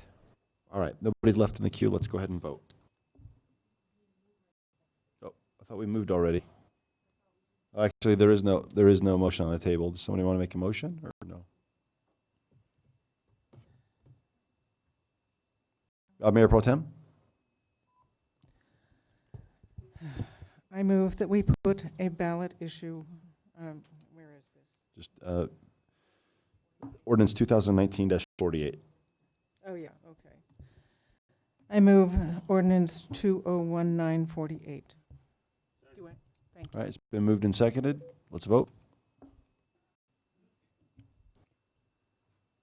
All right, the motion fails with Councilmembers Rodriguez, Councilmember Peck, and Mayor Pro Tem Christensen for. All right, let's go ahead to issue J. Dr. Waters? Thanks, Mayor Bagley. I'd given Dale a heads up on this that I was going to raise this question. In the council communications, there's with all of the information that's there and where we fall relative to other municipalities. There was a reference in the council communication to the relationship between what we charge for a payment in lieu for water in the absence of providing raw water, a relationship between that number and housing affordability. Could you talk more, Dale, about that relationship and why that puts Longmont in a more preferred position?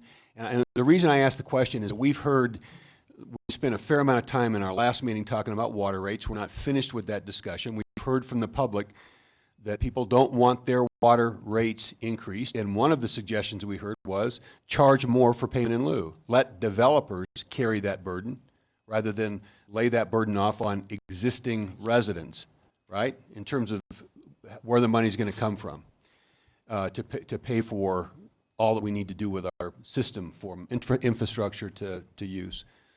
So talk about, from your perspective, why there's a relationship between this payment in lieu, the number, and housing affordability, and then maybe we'll do some other dot connecting to what other problems we're trying to solve in Longmont. Mayor Bagley and Councilmember Waters, Dale Rademacher, Deputy City Manager. We did include some information in the packet comparing Longmont's cash in lieu rates with some of the surrounding water districts in Longmont. We noted that the average is around $31,000 an acre foot for those around us, with some as high as $47,000. And so Longmont is able, because of the, in my opinion, because of the long-term approach the city has always taken with its water supply, to have alternatives that others do not have. Alternatives in the form of future water supply projects. And we use that calculus to set our cash in lieu amount, set to be sufficient to pay for the next unit of water supply coming into the city.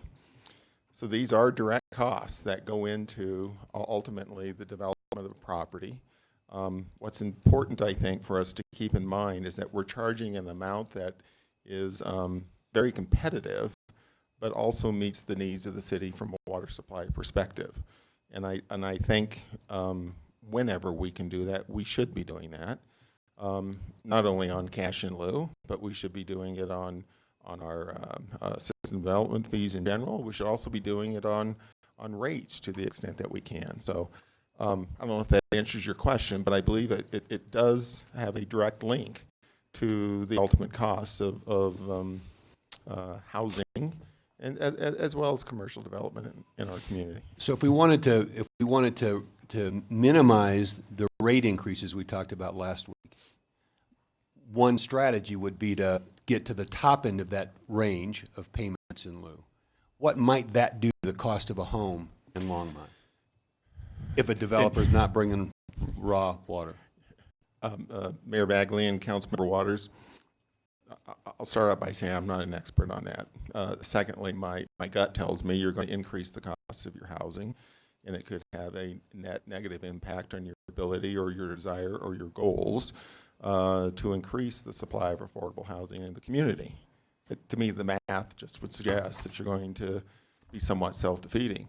I think at the same time, though, we do have an obligation to keep our rates as competitive as we can, because we have a lot of existing citizens that we are serving. And so I think we're trying to look at everything, but I think it would be somewhat self-defeating in the world of trying to also promote affordability up front in the initial construction of homes. Let me be more specific to your question. One of the incentives that we have now, especially for those projects that I believe that fall under 50% AMI, is that the Affordable Housing Fund covers those water development fees for the very thing that you're talking about, because but for that coverage from the Affordable Housing Fund, financially that won't work. So we're doing that now for the classification that I think I'll say roughly falls below that 50% AMI. Is it fair to say that if members of the community are concerned about water rates and also concerned about homelessness or housing insecurity or housing affordability or housing accessibility for working families, you can't have both affordable housing and high water rates, or you can't jack up this cost without affecting other objectives we're trying to accomplish with our housing initiatives. So, put in perspective, so council has us working on a white paper in terms of the different categories of homelessness and how those numbers look. The overriding theme that, and I've seen the preliminary draft is, but the overriding theme is we need units in order to deal with this issue. And so when you look at these things, the more that it costs to produce a unit, the less likely you are to get those units to satisfy that need. And so then if you put too much on it, then you're going to negatively impact the generation of the units. Yep. There is an inherent tension on this. The example that I use is I'm going through it right now when we're creating the budget. I've got decisions to make as I bring that budget to you all. And there are unintended consequences to every decision I make, and we're trying to identify those and balance those at a more global scale so we can minimize that. But as we're looking at this, it's really how do we get units so people that need them can move into those units when we look at those numbers. So when you bring us those budget, we're going to get started into the review of budget proposals, so, yes. You know, in the next couple of weeks. You're going to have some of those water rates increases baked into the budget because you're going to have to be able to predict revenues against costs. Mm-hmm. So when we do that, and we hear from the public, which we will, don't raise those rates. You can't have that conversation without also talking about housing affordability or accessibility, the whole range from 30 to 50% AMI and right through 80 to 100% AMI, right, from accessible to affordable housing. There's linkages across the board, and what the direction that council's given us on this is to find the best approach that minimizes the increases across all categories and be creative as we look at it. If you load one category or another, it's going to have an impact on those categories. Thanks. I move 8J, Resolution 2019-78. All right. Councilmember Martin? Thanks, Mayor Bagley. I just wanted to say, maybe having listened to the report of the Water Board on what this fee in lieu ought to be, I kind of have a good handle on what they're doing and also why they can do it. So maybe we should look at the situation of those other municipalities that have fees in lieu that are twice what ours are. And those municipalities, if they find themselves short of to find the best approach, the increases across all categories, and be creative as we look at it. If you category or another, it's going to have an impact on those categories. Move of previous city councils and of the water department and so on. We are not in that situation. And so that means that we don't have to do something that will directly impact the cost of housing if we do it. So I think that the math that the Water Board did and the considerations that they went through, which I do not even attempt to repeat at this point, but they were good, they were sound, and they reflected the fact that Longmont is already in a good position for its next 20 years of growth. So I'll be voting for this. Mayor Pro Tem? I think this is a good, sensible, and modest increase. Looking carefully at what other municipalities charge, we're still way under, and I think that this is a sensible way to get people who can afford to pay a little bit more. We are giving waivers to people producing under 50% AMI, and I do think that, although, I understand that overall for a developer, this may be somewhat larger than they were paying, but it's still much less than they're paying anywhere else. So I will be voting for it. And Dr. Waters? Oh, you're in the queue. Oh, okay. Let's go ahead and vote. All right, that passes unanimously. All right, item K, approve 3 capital improvement program amendments. Dr. Waters? Thanks. Real quickly, in the Dale or one or the other, I suppose.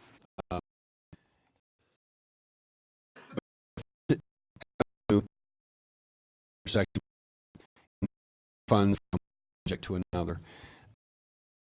Confirm it is going to include a crossing at First and Emory, and adjacent to the First and the Main Street Station development that's underway. Is that correct? Mayor Bagley, Councilmember Waters, with that project, it would be constructing all of the gates, everything that we need to do to make that ultimately a quiet zone. The one thing to keep in mind is that the crossings of Main, Kaufman, and Emory also have to be addressed For it to be a quiet zone. Yep. Yeah. No, it's in preparation. It's part of that effort. The total in here of the 2.1 million, does that include is it $900,000 from the developer? Yes, it is part of the 2.1 total. So when people see that total, it's with the understanding that not half of it, but 45% of it or whatever, has come from the developer to match the cost or nearly match the cost that the city or the taxpayers are putting into the development of that project. Yes. All right, thanks. I'll move item 8K, which is, I guess, just the approval of the capital improvement program amendments. All right, it's been moved and seconded. Let's vote.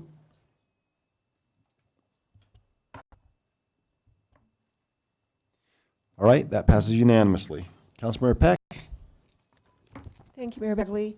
I pulled 8D. I have a problem with the ballot language on this a little bit. If you will look at either page 72 or 4 of the actual ballot language, or 73 or 5, it's line 10 that says, well, first of all, we had a pretty healthy discussion on this council about separating the sunset tax of the bond versus the amount that was going to be in perpetuity, which is the .03 tax. That is not stated in this for transparency, nor is the amount that the O&M would be per the feasibility study. So it just says that by this question will decrease from 0.18% to 0.03%, and the tax revenues will be used solely for operation and maintenance of the competitive pool and ice rink. But we did not say that 0.03 would be in perpetuity or would not have a sunset date. So I move that we amend the ballot language. Where is it in the ballot language? I don't see it. This is the ballot language that we have. The ballot title in question submitted to the electors shall be as follows.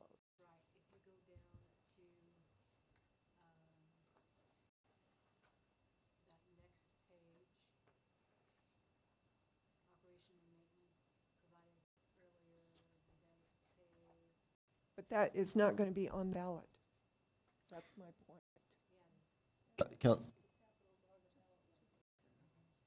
I'm confused. What page are we on? Got it?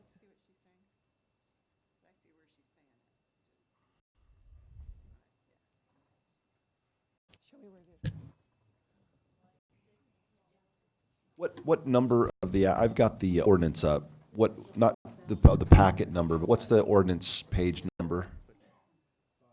5? Thank you.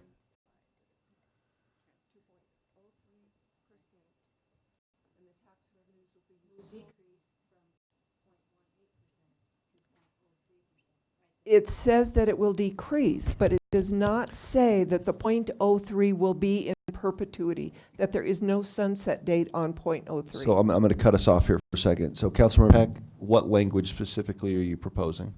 I am proposing How would it that read? But how would it read? I don't know, because I don't know how to write a ballot So- question. I am saying that I would like staff to use the appropriate language in this ballot measure to let the public know that the .03 cents is in perpetuity. There is no sunset date on that. We are saying that the bond is going to be paid off in a certain amount of time, but we are not being transparent on saying when this .03 I tax. move. So You might be about ready to do it. Well, yeah, I think we have a suggested. Go ahead. Councilmember Rodriguez? Thank you, Mayor Bagley. So technically speaking, I don't think it would be in perpetuity. It would be for the life of the facility. And so that would be my suggestion. Is that okay, Councilmember Peck? That's perfect. You want to make a motion? I do. Sandy and Jim, do you have some comments? We're conferring over here because we That's think what that I may thought. not work either. Mayor Bagley, so someone want to define the life of the facility? From a fixed asset perspective, I'll use 40 years, but if we keep, improving the facility, it can go on forever. I think that's vague. That's not It's transparent. incredibly vague. What we just said is Oh. vague. I think what we have here is consistent with every other tax in our code that does not sunset. We don't say in perpetuity. We just say tax of 2%. We have a tax for public safety. It doesn't say in But perpetuity. I agree with that. I understand that. But the difference with this is that we usually, when we have a bond, that tax sunsets when the bond is paid off. This is different. This .03 is not going to sunset when that bond is paid off. And I don't want. Mayor Bagley, Councilmember Peck, I have to correct that statement. We've not had any bond where a tax expires after the bond. Okay? Well, we can reissue the bond. So we do not have a tax that expires tied to a bond. This would be the first that will actually expire tied to the bond. And that is spelled out here. Yeah, it is. That tax is spelled out. It's the .03 that is not spelled out. And I just personally have a problem with that one. This is a huge. But we could put it in there if that's, it's. I'm just going to make the motion. If it fails, it Okay. fails. All right. If it passes, it passes. So Sorry. I move that on the ordinance 0/2019-46, we direct the staff to amend the ballot language to whatever is appropriate to let the voting public know that the .03% is not going to sunset.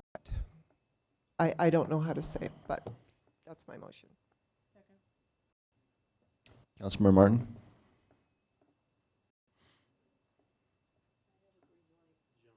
Go ahead. Thank you, Mayor Bagley. I'd like to say, since a building like this has a bunch of different fates in its future that can be characterized in one of three ways. One is we keep maintaining the building, and we're very good at doing that, and it costs what our revenue from this smaller tax to maintain goes on as long as the building does and never needs to be adjusted. Another outcome is that the building does not live and we don't replace it, and we could repeal that tax and not. Ballot language to whatever appropriate to let the public know 0.03% not going to sunset. I don't know how to. That's the motion.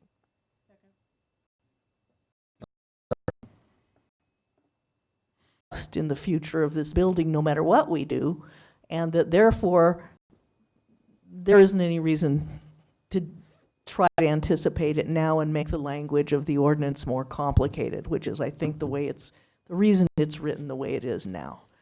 So I think it's fine the way it is. There's nobody else in the queue. I'm also going to vote against it, only because I heard the finance director's comments and would have, I heard him say that it's pretty much already doing what we're asking to do. So, you want to say something? Yeah, I do, Mayor Bagley. I need to apologize and correct myself. I was wrong, that we do have an open space tax that expires when the bonds expires. So take that finance director comment as well. I've just changed my vote, you fool. No, thank you. All right, there's nobody else left in the queue. Let's go ahead and vote. The motion on the table is not ordinance 2019-46. It's ordinance 2019-46 with an amendment that states that city staff shall be instructed to make sure that it's absolutely clear to the public that 0.03% is somehow stated to be in perpetuity. So let's go ahead and we're voting on ordinance D with that amendment. It does not preclude us voting on ordinance 2019-46 with as written or with something else. But all right, let's go ahead and vote. Yeah. We're voting on the amendment, meaning ordinance 2019-46 with the amendment suggested by Councilmember Peck, which differs from the ordinance in the packet. All right, let's vote. All right, the motion fails 5-2 with Councilmember Peck and Mayor Pro Tem Christensen for the motion. I'm going to just go ahead and move ordinance 2019-46 as written. All right, let's vote.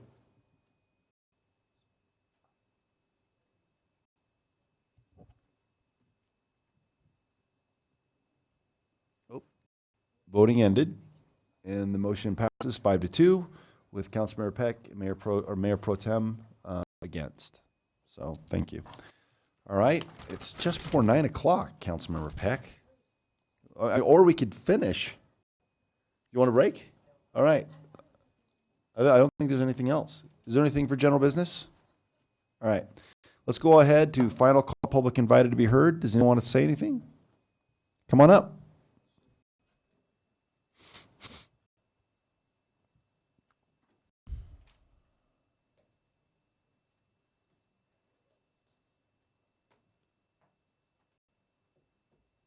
Hi. Am I on? You're on. Nope, now you're off. Now you're on. I'm on. Petty size 725 Fordham. That is the best puppy ever. Why didn't you introduce your puppy? And I wanted to mention that Saturday at the Humane Society, it's clear the shelter, so all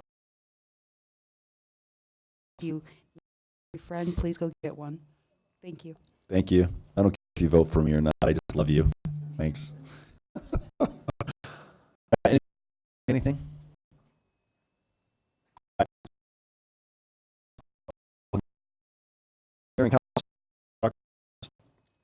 Thanks, Mayor Bagley. Could I could do this via email, maybe I'll follow it up, but having passed on first reading the ordinance that will place a pool and ice or an aquatic facility question on the ballot, based on the kind of public commentary that's developing, I suspect we're going to read and hear more and more about the wisdom of that. From my perspective, this is one of those, for the same rationale that was offered earlier on the compensation, is to put it to the public. I think that's the ultimate, way to handle it. But we're going to hear a lot, I think, about why would we raise taxes for this amenity.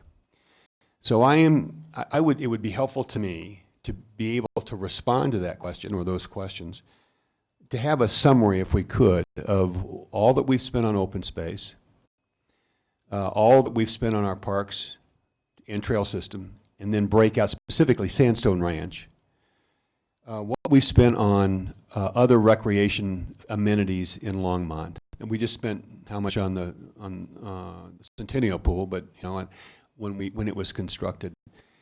Because what I see developing is a perspective that if an amenity is not going to get utilized by a majority of the community, we shouldn't support it.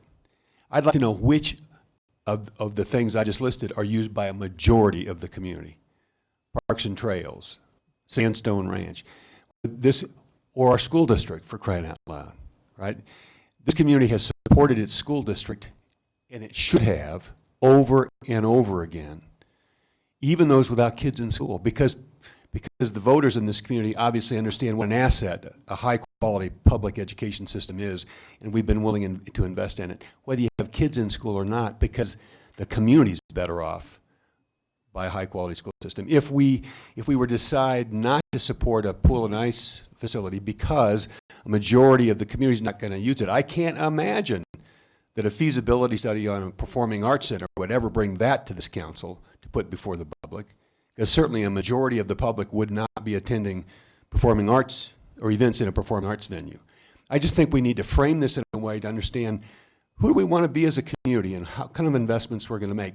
If this doesn't fit, we wouldn't, no one has brought, no council member, no one else has brought a suggestion that we put a ballot question on the ballot for a specific affordable housing tax, right? If we did that, we'd pit one against the other, right? But I've heard from others that why would you build this when you still are, you know, trying to build homes? And we've done much to advance our objectives on affordable housing.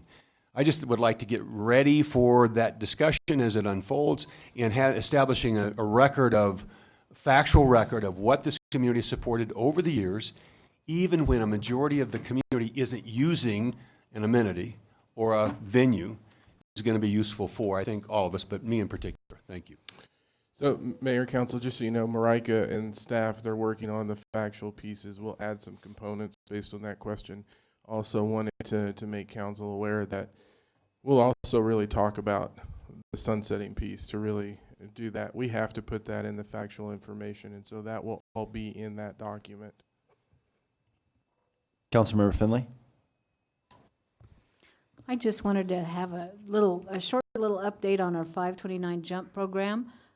We covered 5 elementary schools this last week without any bilingual volunteers, which was difficult at times. I thought you were going to call me. I did. You didn't show up.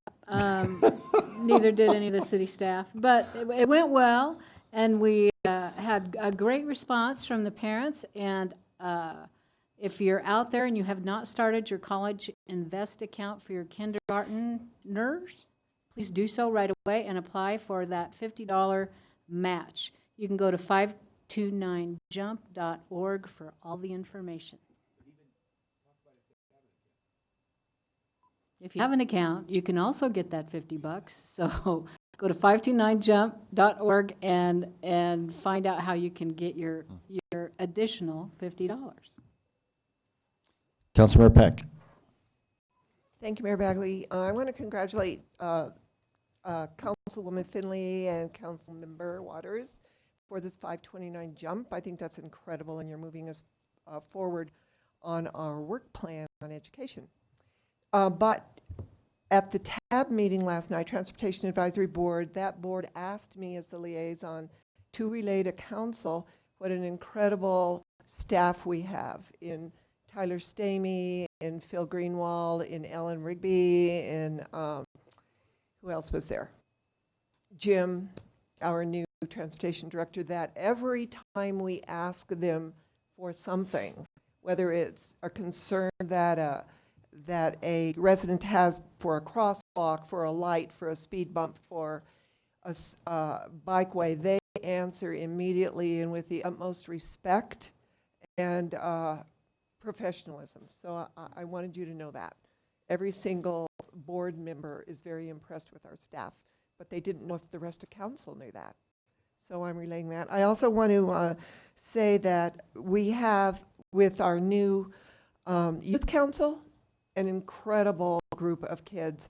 And today at the meeting, I mean, I think they're all personalities as well, because at the meeting today, they were deciding on what kind of projects they wanted to do. And I asked them if I could relay to you tonight what projects they want to work on, and it was amazing. One of them was the foster system, to work with foster kids to help them navigate the school system, homework, what kind of clothes are popular now so they don't feel ousted when they go to school. I was amazed at how caring they were. The other one, the huge one, was the environment. They're very concerned about plastic bags, plastic straws. They just went on and on. They want to work on mental health. They want to work on anti-vaping, promoting kindness in our community. They say people are not kind to each other anymore. So their insight is incredible, which is why I think young people need a raise on council to get them in here. So I just want you to know how incredible our kids are and that they're really on top of everything that's important in our society. All right, Councilmember Martin. Thank you, Mayor Bagley. I have to say, this isn't what I was originally going to say, but what Councilmember Peck said, I have had that identical experience with our transportation staff. And this, my experience, since I don't work on the transportation boards that Councilmember Peck does, it is strictly in my ability to respond to requests from constituents who say, I am concerned about this, or I need a crosswalk or a stop sign or something there. And they are always, always coming back extremely promptly with great explanations, and in many cases, important fixes that makes everybody feel good about our community when somebody says, here's a thing wrong, and then it gets fixed. So I'd like to second that observation. On the subject of recreation in general in Longmont, and especially with the pool and ice, I have a challenge for the community. I have to say this is what I was originally going to say, but Councilmember, I have that identical experience with our this is my experience. I don't work on the transportation board. Councilmember Peck does respond out there, and I assume that that would apply also to the users of the aquatic center if and when it is built. But many of the people who came and spoke in favor of the need for this center were in fact members of organizations.